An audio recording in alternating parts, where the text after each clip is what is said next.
संकट मोचन हनुमत धाम के तत्वाधान में कूप में हुआ महाकवि सम्मेलन का आयोजन। रामपुर जिले की मिलक तहसील के अंतर्गत ग्राम कूप में मुख्य समाज सेवी ठाकुर सुदेश चौहान के द्वारा ग्राम कूप में 101 फीट ऊंची विशाल हनुमान जी की प्रतिमा का निर्माण कराया जा रहा है। इस प्रतिमा के उपलक्ष्य में व अपने माता पिता की स्मृति में महाकवि सम्मेलन का आयोजन कराया गया। इसमें देश के दिग्गज कवि एवं कवयित्रियों ने हिस्सा लिया। इस कार्यक्रम में कवि सबरस मुसरानी हाथरस, शुभम त्यागी मेरठ, प्रोफेसर प्रतीक गुप्ता मेरठ, प्रख्यात मिश्र लखनऊ, मोहित शौर्य दिल्ली, काव्य श्री जैन उत्तराखंड ने अपनी काव्य रचनाएं प्रस्तुत की। ठाकुर मुनेन्द्र चौहान ने बताया कि 6 मार्च 18 को भगवान हनुमान जी की 101 फीट प्रतिमा का निर्माण शुरू हुआ था, जो अभी निर्माणाधीन है। इस संबंध में श्री सुदेश चौहान जी के द्वारा प्रेस वार्ता का भी आयोजन किया गया। माटी से जिसको नफरत हो उसे मिला दो माटी में, माटी से जिसको नफरत हो उसे मिला दो माटी में, माटी से मिला दो माटी में। सुनो मियां तुम गन्ना गेहूं धान बचा लो का। हमारा एक पड़ोसी देश है, एक ऐसा देश जो अपनी आवाम को टमाटर नहीं खिला पाता, जिसके पास अपने लोगों को टमाटर खिलाने के पैसे नहीं है। मुझे आप अपना देश भैया वो जिस दिन भारत गीतों की पगडंडी चलकर मंजिल पर एहसान करो माँ, मंजिल पर एहसान करो, मान करो सम्मान करो माँ, चरणों का तेरे ध्यान करो माँ। आओ पधारो मात श्री माही गुण गान करो माँ, तेरा ही गुण गान करो, तेरा ही गुण गान करो माँ, तेरा ही गुण गान करो। एक बार जोरदार तालियां बजाइए। हाथों को अपनी जेब से निकालें और मोबाइल को सब रख ही वीडियो वायरल। आपने आज गांव में 101 फीट की हनुमान जी मूर्ति बनवाई है, तो आपको क्या उद्देश्य के पीछे कुछ सपना रहा या कोई प्रण था या कोई? नहीं, मैंने 2014 में एक संकल्प लिया था। ये मेरा कुछ नहीं था कि मुझे 101 फीट की हाइट की मूर्ति बनानी है, लेकिन मैंने एक संकल्प किया था कि बाबा की मुझे मूर्ति की बनवानी है और अपने गाँव में बनवानी है। तब मैंने शुरू किया 2018 में ही। तो जब मैंने प्रण लिया था तब मैं कुछ और था, प्रण लेने के बाद आज मैं 2018 में कुछ और था, जब स्टार्ट हो गया उसके बाद मैं आज अलग ही एक उसमें खड़ा हुआ हूँ। तो बस यही है कि बाबा मुझे देते जा रहे हैं। इसमें भी कार्य कुछ बाकी होने को रहेगा कब तक? हाँ, ये करीब 3 से 4 महीने में हमारा कार्य पूरा हो जाएगा। भैया इसकी हाइट के बारे में थोड़ा सा बताइए, कितनी हाइट आपने रखी है? इसकी जो हाइट है हमारी, जो हमारा ज़मीन लेवल से है, ग्राउंड लेवल से, वो है हमारी 116 फीट।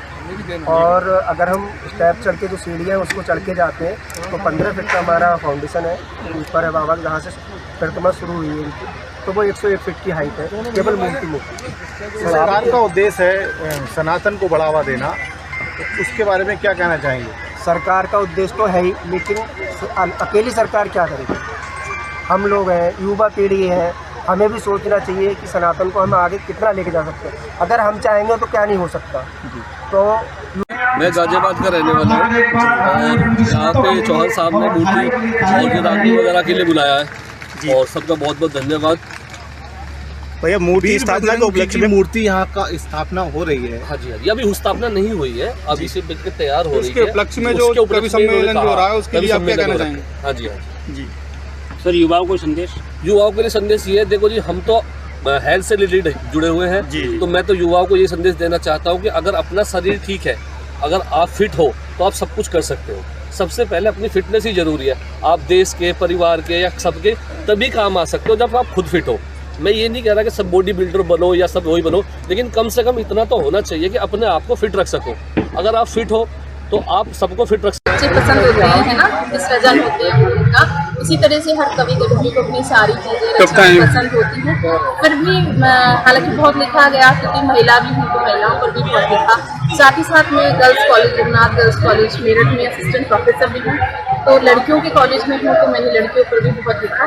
4 पंक्तियाँ मैं लड़कियों के नाम पढ़ती हूँ, क्योंकि हम केवल शोपीस सब नहीं रह गए हैं ना। प्रेम की बात भी करूँगी, क्योंकि प्रेम बहुत ज़रूरी है। घर में प्रेम है तभी हम इतने अच्छे कार्यक्रमों में सब कुछ कर पाते हैं। मैंने लड़कियों के लिए कहीं लिखा, वो मैं पहले पढ़ती हूँ कि तरक्की हूँ मैं दुनिया की, हमें बेकार मत समझो, हमें अपने गले में बांधने का हार मत समझो। अगर मैं चल पड़ूं तो आंधियाँ तूफान रुक जाए, मैं लोहा हूँ मैं लावा हूँ, मुझे बस प्यार मत समझो। और आप श्रृंगार इसकी बात कर रहे थे, हालांकि बहुत कुछ लिखा गया, आप अगर मुझे सर्च करेंगे कहीं किसी प्लेटफॉर्म पर मिल जाऊँगी, लेकिन कुछ पंक्तियाँ मैं ज़रूर श्रृंगार की भी आप सबके बीच रखती हूँ। वहीं मैंने लिखा कि चांद को तन्हा तकने लगी आजकल, चांद को तन्हा तकने लगी आजकल, कहती माँ है सयान हुई आजकल, सामने बैठ दर्पण के इठला के मैं बात खुद से ही करती लगी आजकल। और इसी क्रम की इसी कुंडली की इसी तरीके की जात और लिखी कि सपन बुनने लगी हूँ तेरी याद में, मैं संवरने लगी हूँ तेरी याद में, जब से अंकित हुए तुम हृदय पृष्ठ पर गीत लिखने लगी हूँ तेरी याद में। बहुत सारे गीत लिखे गए। मैडम, देश के हाथ जो हालात चल रहा है, उसमें आपका कभी मन क्या सोचता है? छोटी टिप्पणी एक दे दीजिए। नहीं, देश के जो हालात हैं, मेरा देश के प्रदेश के जो हालात इस समय चल रहे हैं, तो आप सबसे भी निवेदन है, क्योंकि आपके माध्यम से देश के हालात बहुत सारे सुधरते हैं, तो जो भी न्यूज़ चैनल्स हैं या अखबार हैं या प्रिंट मीडिया या जो भी मीडिया है, उसके माध्यम से भी देश के हालात सुधरते हैं। अगर कहीं परेशानी कुछ है तो उसको पहुँचाया जाए, मीडिया से पहुँचाया जाए, ताकि वो जो ऑफिसर्स हैं जो इस चीज़ को कर सकते हैं, इम्प्लीमेंट कर सकते हैं, वहाँ तक पहुँचे। ठीक है।